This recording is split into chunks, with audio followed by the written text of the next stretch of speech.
Welcome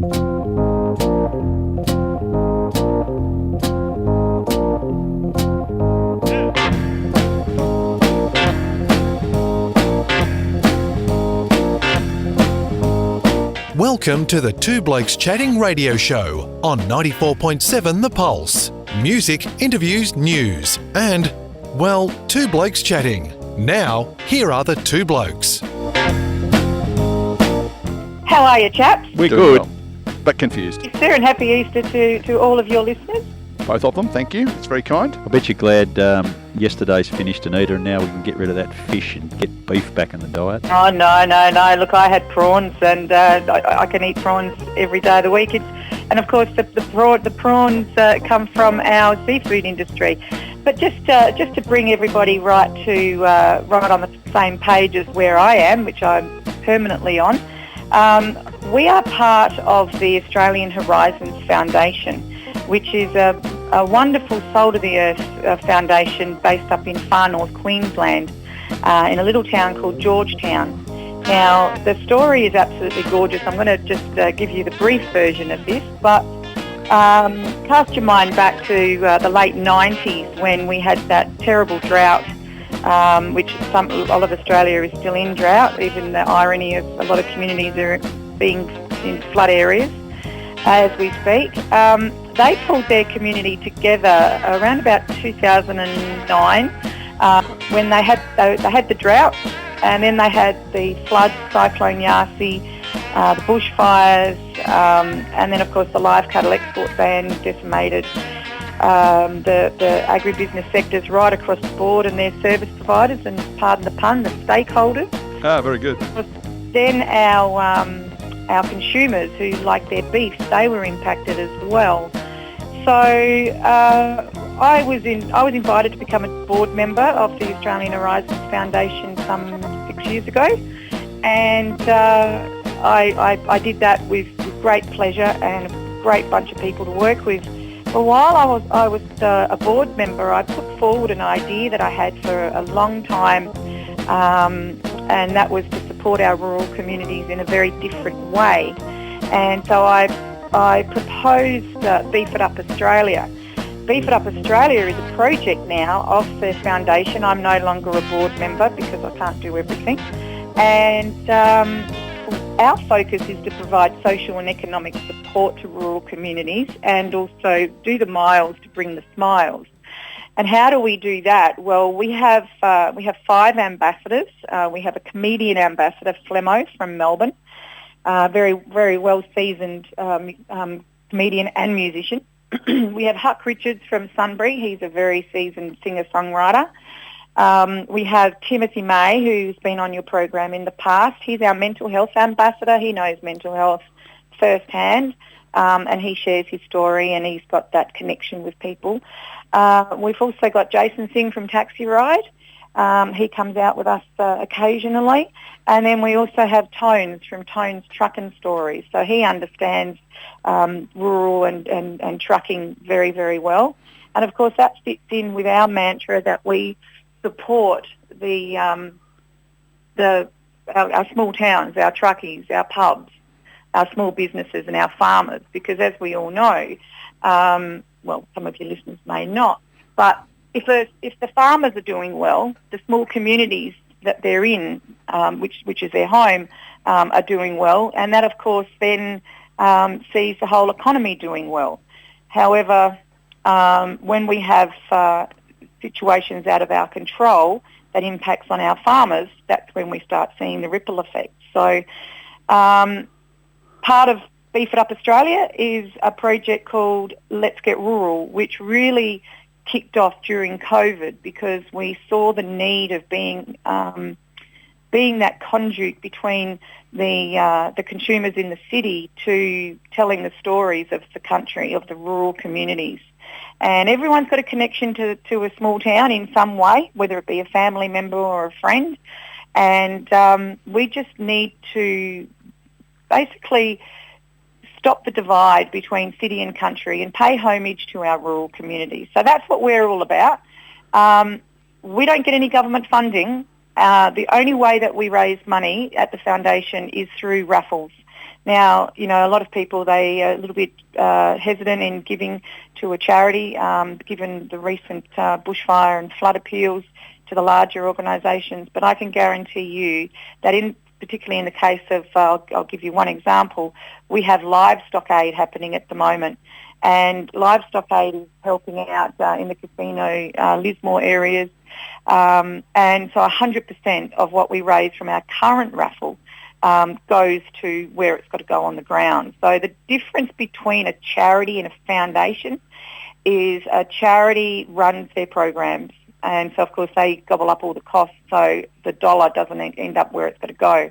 With a foundation, their core mission is to raise money for a purpose and then connect on the ground and then allow those different entities on the ground to actually deliver on the ground where it has to go.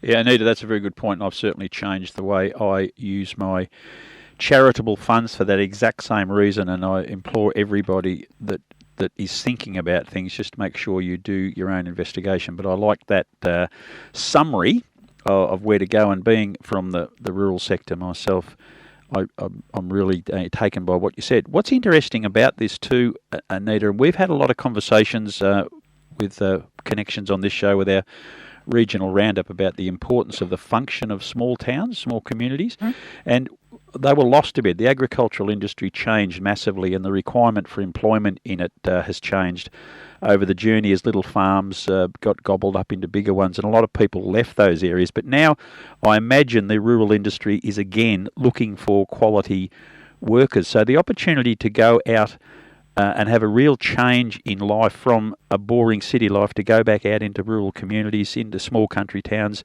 and find how wonderful these communities roll and how important and vibrant they are based on the connection to whether it be wool, sheep, beef or grain industries. There's a lot of reasons for people to head out to small country towns, and what you're doing is a great way to promote that. You are absolutely spot on. So it doesn't matter, you know, the hospitality industry, the pubs are screaming out for workers.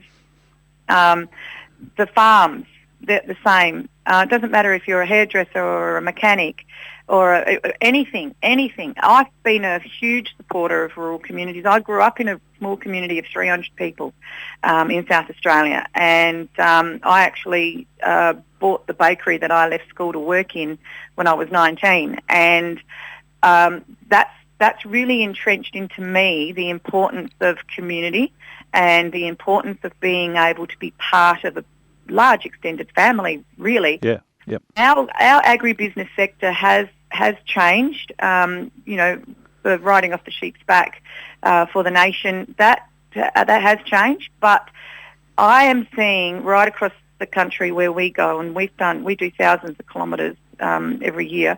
Even during COVID, we were doing our welfare checks, which are vital. We're seeing industry changing, and the farmers actually looking at how they can diversify, and we're looking at multifaceted silos, for a better word, that farmers are adapting. Like we recently, for Let's Get Rural, we went to a organic fertiliser plant, which is actually based on a property where they are doing cropping and sheep. So the old one business in one family is really starting to disappear. But the excitement that I'm seeing is the use of technology. They're seeking people who have got different skill sets or wanting to learn different skill sets. But you're right, the smaller entity of the farmer is actually disappearing, and I'll just take you up to the Murray River, which I'll build you a very visual right now. So as we speak, it's Easter, and people are going away and having some wonderful time on the Murray, or all around, hopefully in small towns. The Murray-Darling Basin issue is a big issue that we support, and of course through our raffle that we're giving away the Mercedes-Benz Coupe C300. those proceeds also go towards what we are doing to help these communities. So the Murray-Darling Basin issue is now a big, big issue where we're seeing large corporations, not just in up that area, but right across, buying up and people moving off the land. But we're seeing the water in the Murray River basically becoming a commodity, which then is becoming well outpriced for the average farmer to be able to purchase. Now, our farmers up on the Murray-Darling Basin, which is one of the world's best food bowls, they're there for the simple fact, our forefathers went there for the simple fact that it is prime land, there is water, and it is great environment for growing everything from, if you eat your Kellogg's cornflakes and you put milk on it, well, you can guarantee that part of that has come from the Murray-Darling Basin. Very much so, and it was one of my pet hates, without politicising things, but the fact that we've got businesses making money out of buying people's drinking water. Ooh, I get a little bit angry about that. Did you know that two of the largest owners of the Murray-Darling Basin, of our water, which is flowing as we speak all the way down to South Australia, is the New York Police Union and the Canadian Police Union. Yeah. So yes, it's a political football, which I'm more than happy to come and talk about, because it's one big passion of mine. We are apolitical, however, we do fly the flag for any politician, any party who is there to save our rural communities. So just coming back to the visualisation that I'd like to give everyone. So while you're sitting on the banks of the Murray River going, isn't this lovely, and trying to catch one of those wonderful cods, you're actually sitting there looking at a natural disaster happening. And that natural disaster is happening because partly, yes, it's part of nature, but it's happening because of greed. And what they do is, a few times a year, they do it in what they call an environmental flow push. And as the water is coming and sweeping down the banks, it's cutting away like glass. I've actually done some videos on BEEFitUP Australia on YouTube explaining it. And it is absolutely terrible. And I say to people, yeah, sure, you're going up there for some life on the river, but what about the actual river life? Like, the life of the river is being decimated. But what we're also seeing beyond the water is we are seeing generational farmers moving off. Now, that has pardon the pun, a ripple effect. Now, we're seeing farmers saying to their sons and daughters, go off and do something else because there's no life, there's no future here. But then we do have a lot of young people going, no, I'm staying here. But then we're seeing in the communities, because people are moving away, they're losing services because the government sits and look at the census data and say, oh, X amount of people were here in 2010 and now there's X amount here in 2022. We don't need these services. So these people in rural communities are actually missing out. Then we see the actual councils, and I could talk about this forever, the councils are pushing the tourism. But of course, there's no people in the community to actually service on a tourism level for when people come into town and they've got to wait a long time for a cappuccino or a palmy or whatever. So it really, the balance of that socioeconomic mix really isn't there. So I'm and by the way, you've just made Rob and I fall off our chairs by calling it a palmy because, of course, everyone knows it's a palm. I reckon it's a palmy. No, I will have to say you lived in South Australia, so that's okay. But the thing that interests me also, though, is looking at it coming from the other direction, if you like, and that is that there are a number of these towns that are now going, we've got a bit of an influx of people caused by COVID and the opportunity to work from a distance. Is that starting to have I'll call it a positive effect on these communities? Oh, absolutely. And that's part of what our mission is at Let's Get Rural, is to tell the stories of how cool these towns are. I'll give you an example. My cousin, he's an international stuntman, and he's actually visiting us at the moment, and he's based in Hay at the moment making Mad Max movie. Hey. And there's an influx of 500 odd people, and there's going to be swelling out to 1,000 odd apparently. But he was saying that, you can buy, a couple of the crew up there have already bought houses, 110, 170,000. He's actually looking at buying a property and setting up his own. His name's the Kangaroo Kid, and he's looking at setting up a museum and so forth. So the money that is flowing into these communities is absolutely wonderful. And at Let's Get Rural, if you have a look at letsgetrural.org, where you can actually also buy your raffle ticket to win the prize. You'll see videos there that we have done of small communities, and we're creating a storyboard encouraging people to do that tree change. Now, the interesting thing, guys, is when we did our pilot of Let's Get Rural, we just wanted to see, do a suck and see of a couple of towns. We actually spoke to a real estate agent, and we also hunt out the unofficial mayor, the local stalwart, the person that knows everyone and everything. And we made mention on the doco, and we put it on our social media platforms, that they were looking for a butcher and a daycare provider. A couple of months later, I get a phone call from this real estate agent, and he says, "We've just sold the butcher shop to a bloke from Melbourne, and we've now got a daycare provider because she was a relative of somebody who used to live in the town, and she's come in." So the services and products that can be utilised and imported into a small community, therefore then creates the onflow of the economy, but it brings new people in and new blood, and therefore it's going to survive. So the dynamics of our economy in our rural communities is very, very exciting. And yes, you're right, with COVID and so forth, people are going, "I've had enough of the cities, I'm going out for a tree change." And it's happening, and it's really exciting for us, because when you have a look at the old adage of you spend $5 in the local economy, that transfers into $20, you're only going to start seeing good things. Yeah, it's and I'm just fascinated by your brother or your brother-in-law. I didn't catch who it was. Comes to your house. Does he actually come through the front door, or does he throw himself out the window? That's what's going around in my head at the moment. But I think the other part that's really tricky, and we haven't got much time, so we probably need to sort of chop it off soon. But I'm looking at a place like Oyen, which is turning itself purple, trying to do things that are great for the town. They've built the lake. They've opened up a couple of new shops. They've got the theatre renovated. There's got to be a bit of drive from in these towns, doesn't there, to try and make them, God looks after those who look after themselves, or whatever that saying is. I think there's a bit of that got to happen as well. And look, Oyen is very interesting. We've done a story up there, the beautiful old pub, which is actually owned by a chap who used to be a local.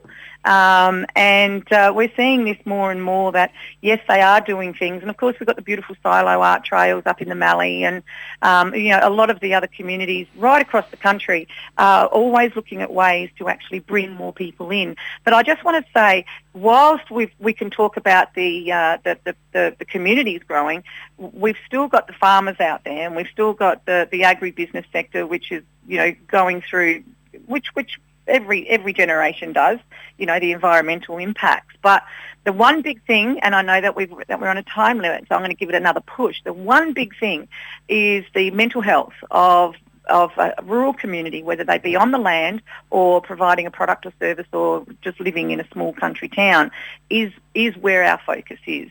And so we're giving away, for $20 a ticket, the lucky winner can win a Mercedes-Benz Coupe, a C300, of which Flemmo, our ambassadors, Flemmo and Tones, myself and Puppies, Tones is a little dog, our mascot, will deliver it personally. The draw is on the 30th of this month. Last time to get a ticket is 11 o'clock on the 27th. But then there's a second chance draw where you can win our ambassador comedian Flemmo and Tones to come to your place for a laugh. And laughter is the best medicine in life. So the proceeds of this raffle will go towards keeping us on the road. Are You Bogged, Mate, with Mary, who also goes and does mental health things on farm.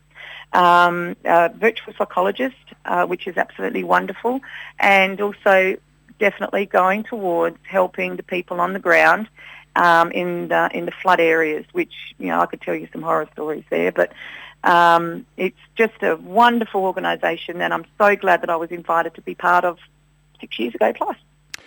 Anita Donlon, thank you for your time today. Folk, if you want to get involved in that, get to the website, which is Let's Get Rural. Rob and I stumble with the word rural all the time. It's hard to say.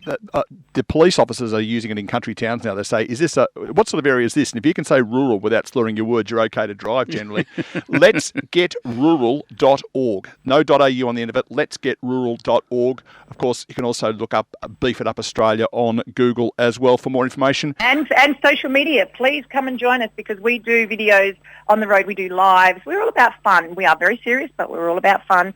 And look, if there's anyone out there in rural, in your listeners, or anyone who knows anyone, and they are a maker of something out in rural Australia, let us know, because at Let's Get Rural, we do have a Meet the Maker segment as well.